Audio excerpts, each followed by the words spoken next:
बिस्मिल्लाहिर्रहमानिर्रहीम। नादरीन, मैं हकीम मोहम्मद शहबाज हूँ और आप देख रहे हैं मेरा यूट्यूब चैनल।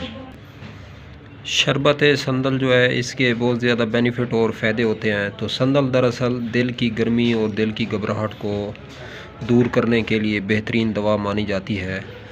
तो शरबत संदल ये आफ्ताब करशी का जो है शरबत संदल है। अगर आप हज़रात को दिल की कमज़ोरी है या दिल का राशा है, दिल वाइब्रेट करता है, दिल घबराता है या मैदे और जिगर के अंदर गर्मी मौजूद है, तो उसके लिए 2 से 3 चम्मच आप लोग जो है शरबत संदल के पानी में डाल के आसानी से जो है इस्तेमाल कर सकते हैं। तो शरबत संदल जो है जल्द की खूबसूरती को भी बढ़ाता है और मैदे और जिगर की गर्मी हरारत जो वाफिर टेम्परेचर होता है इसको भी कंट्रोल करता है।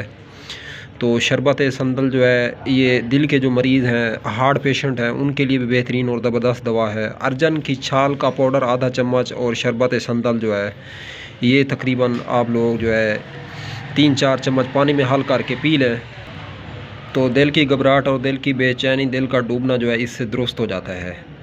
तो अर्जन का ज़िक्र वैसे सूरह रहमान के अंदर है। तो अर्जन के बहुत ज़्यादा बेनिफिट और फ़ायदे हैं। मेरे यूट्यूब चैनल पे हकीम मोहम्मद शहबाज के नाम से जो है यूट्यूब चैनल बना हुआ है, इसको फॉलो करें। आप मुझे टिकटॉक और फेसबुक पेज और यूट्यूब पे भी फॉलो कर सकते हैं।